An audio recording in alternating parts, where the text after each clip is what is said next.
அன்னக்குடியும் 5 பெண்களும்.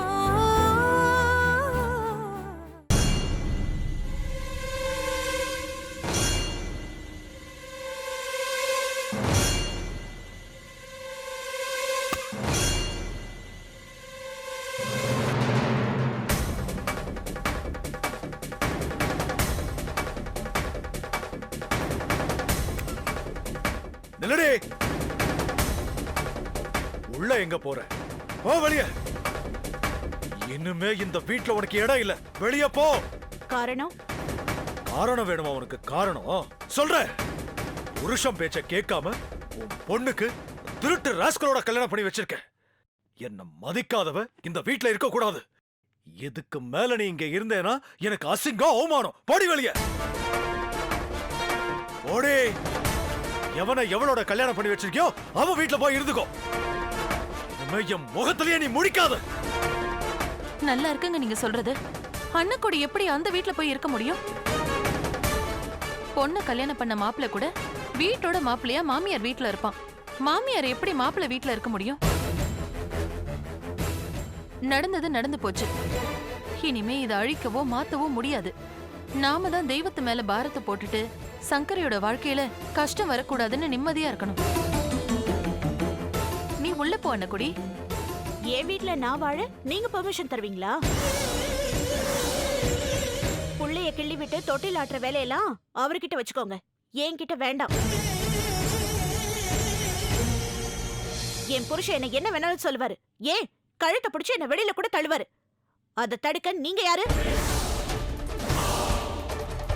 சொல்லுங்க, எங்களுக்கு நடுவுல நீங்க யாரு? இது முழுக்க முழுக்க ஒரு புருஷன் பொண்டாட்டிக்குள்ள நடக்கிற விஷயம். அதுல நீங்க தலையிட வேணாம். அவங்க எல்லைக்குள்ள இருந்துட்டா அதுதான் அழகு, அதுதான் மரியாதை. ஏய், என்ன உனக்கு போதாத காலம் வந்துருச்சா? பாண்டியமாவியா யாருன்னு கேக்குற? நான் சொல்றேன்டி, சீக்கிரமே நீ நின்னுட்டு இருக்கிற இந்த நிலம் 2ஆ பொளந்து பூமிக்குள்ள போயிடுவேன். மழை நேரத்துல நீ வெளிய போனா உனக்காகவே காத்துக்கிட்டு இருந்த மாதிரி உன் தலை மேல இடி வந்து இறங்குண்டே. பாண்டியமாவ யாரு? திமுறா தெனாவட்டா கொஞ்சம் கூட மனசாட்சியே இல்லாம கேக்குற? அவன் யாருன்னு உனக்கு தெரியலையா? அவதாண்டி உனக்கு வாழ்க்கை பிச்சை போட்டவ. ஆலப்புழையில இருந்து நீ 4 பொட்ட பிள்ளைங்களோட அனாதையா இந்த ஊருக்கு வந்தப்போ நான் இருக்கேன்னு நீ நிக்க நிழல் கொடுத்தவடி பாண்டியம்மா.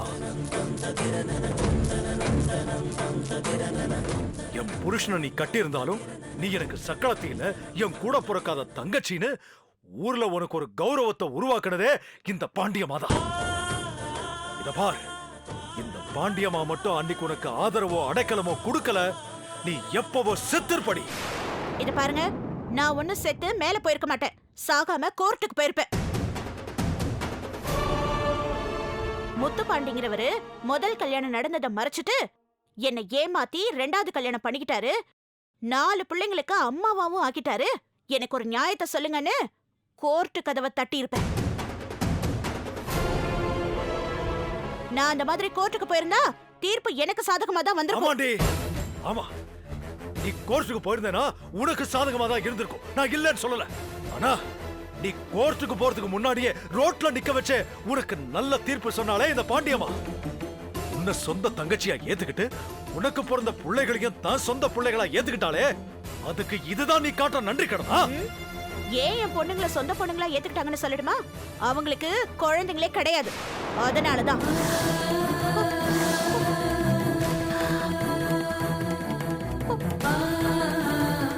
அதனாலதான் எனக்கும் என் பொண்ணுங்களுக்கும் ஆதரவு கொடுத்தாங்க, அடைக்கலமும் கொடுத்தாங்க.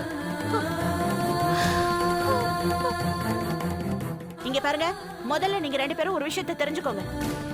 யாரும் எனக்கு பிச்சை போடவும் இல்ல, நானும் பிச்சை வாழ்க்கை வாழவும் இல்ல. என் வாழ்க்கையே நான் கரெக்டா வாழ்றேன், அவ்வளவுதான். இல்ல, இதுக்கு மேல நீ உயிரோடவே இருக்க கூடாது. உன்னை என் கையாலேயே கொன்னுடுறேன்டி. பாண்டியம்மா, விடு பாண்டியம்மா, விடு. இதுக்கு மேல இவ உயிரோடவே இருக்க கூடாது. கையை விடு. விடுங்க. நாம செத்தது போதாதா? அவ மனசு வெறுத்து பேசுறாளா இல்ல மனசுக்குள்ள இருக்கிறது பேசுறாளான்னு தெரியல. விட்டுருங்க அவள. அவங்க சொன்னா நீங்க விட்டுருவீங்களா? கொல்லுவேன்னு சொன்னீங்கல்ல, வாங்க கொல்லுங்க, கொல்லுங்க வாங்க. புருஷன் கையால சாகுறத புண்ணியமா நடிக்கிறவன் எங்க அண்ணக்குடி, கொல்லுங்க. இங்க பாருங்க, அவர் என்ன அடிக்கட்டும் கொல்லட்டும், எங்க 2 பேத்துக்கு நடுவுல நீங்க வர தேவையில்லை. வாங்க கொல்லுங்க, கொல்லுங்க. என்ன கொல்ல வந்தீங்களா? என்ன கொல்லுங்க. தொடர்தே பாவம், பார்க்கறதே பாவண்டி. உன்னை பார்க்கறதே பாவம், மகா பாவம். நான் தெரியாம தான் கேக்குறேன், நான் என்ன தப்பு பண்ணிட்டேன்? என் மக சங்கரி ஒருத்தனை விரும்பினா, அவ ஆசைக்கு மதிப்பு கொடுக்காம மரியாதை கொடுக்காம அவசர அவசரமா எவனுக்கோ கல்யாணம் பண்ணி கொடுக்க பாத்தீங்களே. அவ ஆசைய நான் நிறைவேற்றி வச்சேன், இது தப்பா? அது தப்புனா அதே தப்ப நீங்க 2 பேரும் சேர்ந்து கௌரி விஷயத்துல செஞ்சு வச்சீங்க. அப்ப என்ன, நான் உங்களை வாசல்ல நிக்க வச்சனா இல்ல உள்ள வரக்கூடாதுன்னு உத்தரவு போட்டேனா? அப்படி பண்ணல. அப்புறம் என்ன என் விஷயத்துல இவ்வளவு ஏச்சும் பேச்சும்? நான் செஞ்சது நல்லது, எனக்கு நல்லது, என் பொண்ணுக்கும் நல்லது. மத்தவங்கள பத்தி எனக்கு கவலை இல்ல. கவலை இல்லையா? கவலை இல்லைன்னு நீ இப்ப சொல்லணும். ஆனா வாழ்நாள் முழுக்க நீ வருத்தப்படுவடி, வருத்தப்படுவ. ஆமா, இப்ப சொல்றேன்டி, இனிமே நீ யாரோ நான் யாரோ. என் பாண்டியம் அவன் யாருன்னு கேட்ட, நன்றி கேட்ட உன்கிட்ட இனிமே நான் பேச மாட்டேன். என் பாண்டியம் அவனோட தியாகத்தை புரிஞ்சுக்காம அவனை அவமானமா பேசின உன் கையால பச்சை தண்ணி கூட குடிக்க மாட்டேன். ஓ, மனசளவுல உன்னை சுத்தமா மறந்துட்டேன், சுத்தமா வெறுத்துட்டேன். உன்னால முடிஞ்சா கவலை இல்லாம வாழ்ந்துக்கோடி.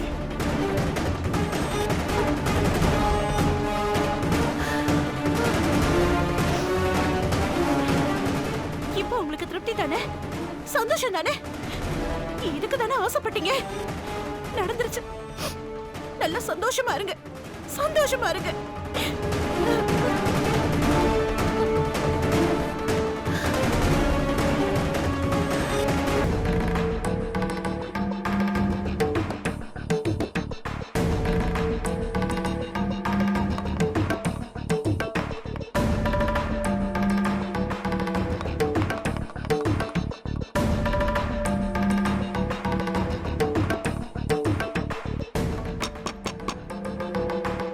அந்த திருட்டு பையன் தாசுதான். எப்படா நம்ம அழைப்போன்னு காத்துட்டு இருக்கான் போல. கமன். வணக்கம் சார். வணக்கம் மேடம்.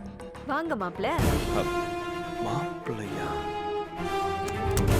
நீங்க காதும் வச்ச மாதிரி கல்யாணம் பண்ணிக்கிட்டா அது எங்களுக்கு தெரியாம போகுமா என்ன? மாப்ள, நீங்க ஜிமிக்கி திருடனா, நாங்க ஜில்லாவையே திருடுறவங்க.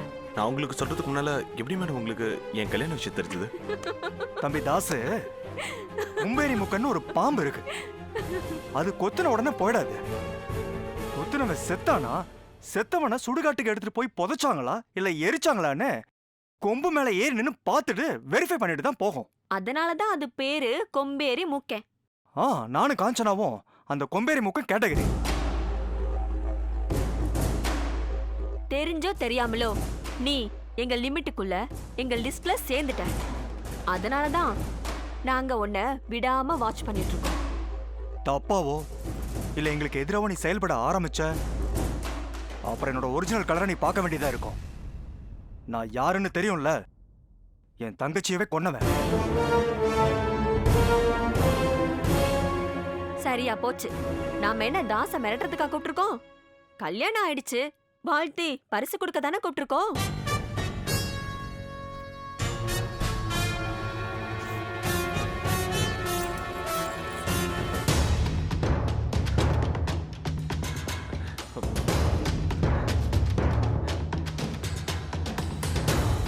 தாஸ், இந்த நெக்லஸ் எங்களோட கல்யாண gift. Happy married life. வாங்க சேர்ந்து கொடுக்கலாம்.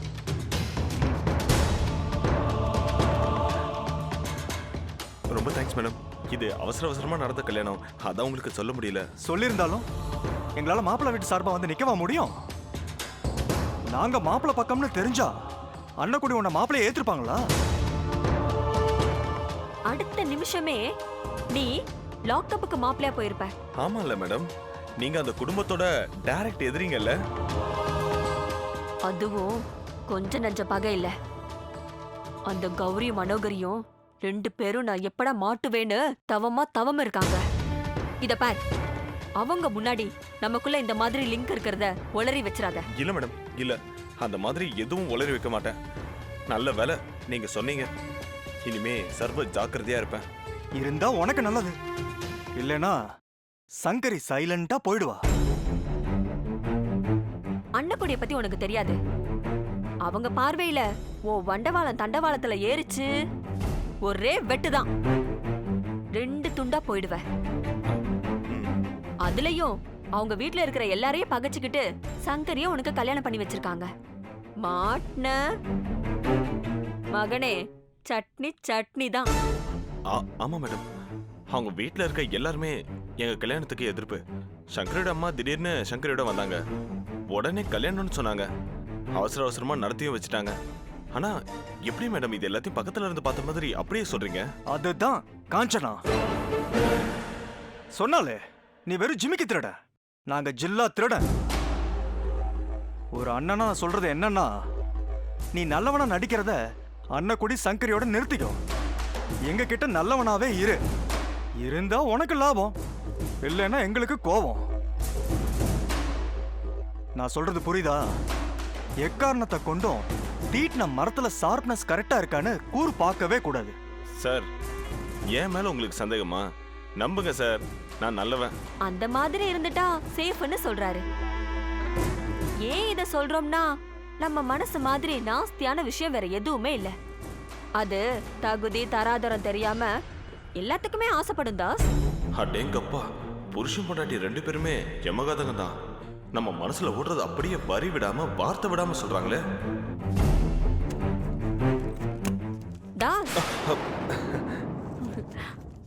புது பொண்டாட்டிய கூட்டிக்கிட்டு ஊரா போ. சந்தோஷமா இரு. இந்தா வச்சுக்கோ. Thank you madam. போ, போய் உன் நல்லவன் டிராமாவை கண்டினியூ பண்ணு. வரேன் சார். வரேன் மேடம்.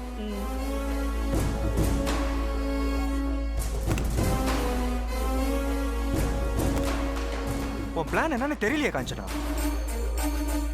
அந்த சங்கரி அவனை கட்டிக்கிட்டு கஷ்டப்படணும்னு தான் இவனுக்கு நீ மறைமுகமா உதவி பண்ணுன. நீ நினைச்ச மாதிரி கல்யாணமும் நடந்துருச்சு. இவனை வச்சுக்கிட்டு சங்கரிக்கு கஷ்டத்தை கொடுக்காம நெக்லஸ குடுக்கற, கூடவே ரொக்கமா பணம் வேற குடுக்கற. அதானே உங்க கேள்வி? ஆமா, இதான் என் கேள்வி. தாச தடன்னு ஏத்துறதே தடால்னு இறக்கதான். தாச மடமடன்னு போக விடுறதே அவனை மடால்னு மல்லாக்க விழ வைக்கதான். தாச வேக வேகமா தூக்கி விடுறதே கடைசியில கருவேப்பில மாதிரி தூக்கி வீசதான். நான் சொல்றது புரியலையா? 10 அடியில இருந்து கீழே விழுந்தா அடி பலமா இருக்குமா? இருக்காது, லேசா தான் இருக்கும். இதுவே 10வது மாடியில இருந்து தள்ளி விட்டா விழுந்தவன் மண்டை சதுரி செத்துருவான். அந்த மாதிரி மொண்டை செதறி செத்து போறவன் அந்த மடைய தாசாதான் இருக்கணும்.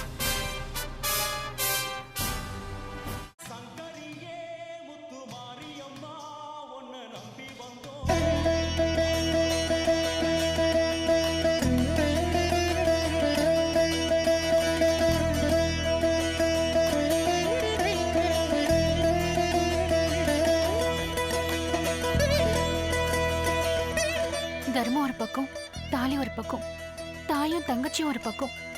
நீ எனக்காக உருவாக்குற பிரச்சனை இவ்வளவுதானா, இல்ல இன்னும் இருக்கா? சொல்லு, இதானா இல்ல இன்னும் பிரச்சனை இருக்கா?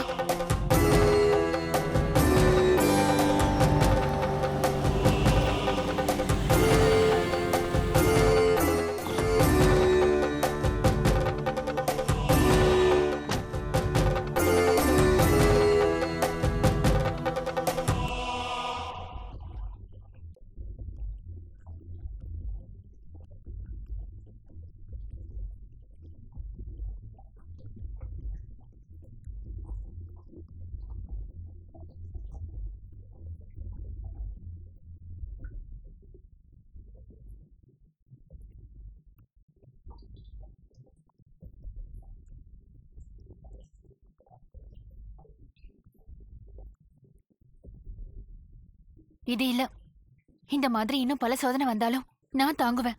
ஏன்னா எனக்குள்ள இருக்கிறது எதையும் தாங்குற இதயம்.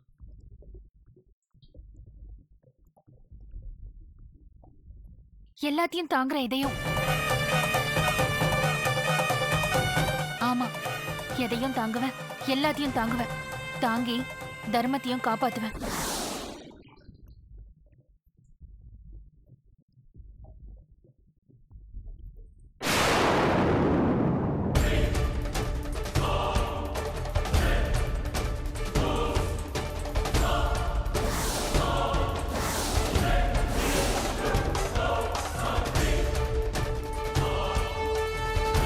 என்ன கௌரி, பின்வாங்க ஆரம்பிச்சிட்ட?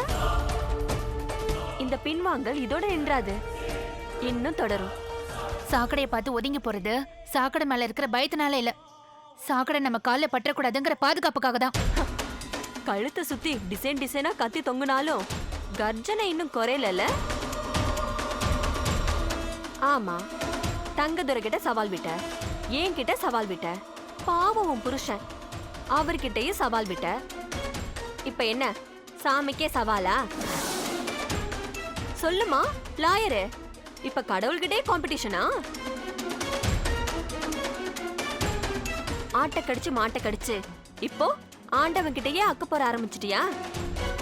அந்த தெய்வத்துக்கே நல்லா தெரிஞ்சிருக்கு கௌரி, நான் நல்லவன்னு. அதான் நான் விரும்பின தாலியை என் கழுத்துக்கு கொண்டு வந்திருக்கேன். நீ கெட்டவன்னு தெரிஞ்சிருக்கு, அதான் உன் தாலிக்கு நோட்டீஸ கொண்டு வந்திருக்கு.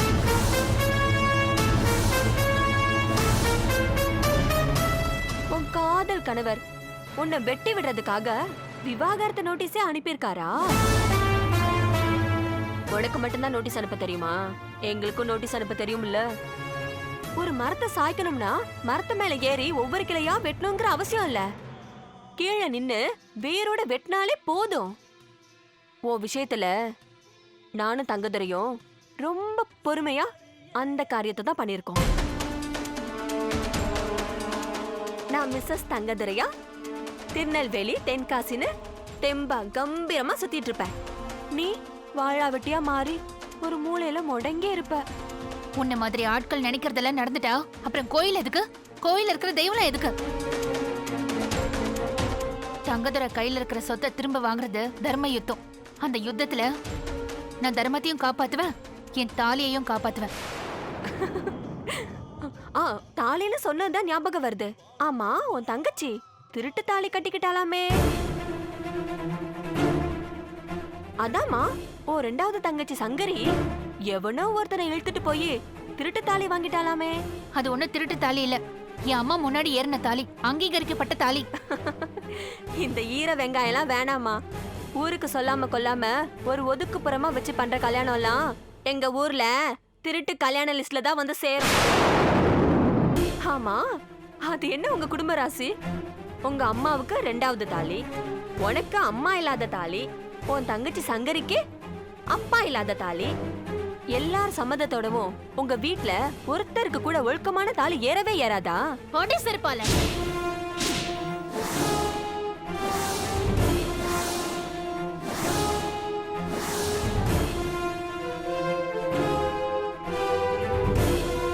என்ன கோயிலுக்கு வரவங்க கால்ல செருப்பு போட்டு வரமாட்டாங்கன்ற தைரியத்துல பேசுறியா? வெளியில இழுத்து போட்டு செருப்பால் அடிப்பேன். ஒழுக்கமான தாலியை பத்தி எல்லாம் பேச ஒரு தகுதி வேணும். முதல்ல தாலியை பத்தி பேசுறதுக்கே ஒரு தகுதி வேணும், அது உனக்கு இல்ல. தகுதர கட்டின தாலி உன் கழுத்துல ஏறிட்டா நீ உத்தமி லிஸ்ட்ல வந்துருவியா? அந்த நடத்த கெட்டவன் உன்னை மனைவின்னு மதிச்சிட்டா நீ நிலவங்க லிஸ்ட்ல சேர்ந்துருவியா? அவன் ஒரு ஃப்ராடு, நீ ஒரு ஃப்ராடு. நீங்க ரெண்டு பேரும் சேர்ந்தா எங்களுக்கு என்ன, இல்ல செத்தாதான் எங்களுக்கு என்ன? முறைக்காத, முறைச்ச தொலைச்சிருவேன். கலர் ட்ரெஸ்ல இருக்கிறதுனால வார்னிங்கோட உன்னை விடுறேன். இதே காக்கி ட்ரெஸ்ஸா இருந்துச்சு, செயின் பறிக்க பார்த்த, ஆம்பளை பசங்க கிட்ட பாலியல் தொந்தரவு கொடுத்தேன்னு ஜீப்ல ஏத்திருப்பேன் உன்னை. உன்னோட தப்புக்கா. இந்த கருமத்தை காப்பாத்தி தொலைக்காம மண்ணிலேயே மக்க விட்டுருக்கணும். மக்கி இருந்தா இந்த பொணம் எல்லாம் கோயிலுக்கு வந்திருக்காது. ஒழுங்கா ஓடிடு. அதிகாரம் இல்லாத உனக்கே இவ்ளோ ஏத்தம் இருந்தா அதிகாரம் இருக்கிற எனக்கு எவ்வளவு ஏத்தம் இருக்கும்? என் கையில இருக்கிற சட்டம் எனக்கு தைரியத்தை மட்டும் கொடுக்கல, சாட்டையையும் கொடுத்திருக்கு. உரிச்சிருவேன், உரிச்சு போடி போன்னு சொல்றேன்ல. போடி.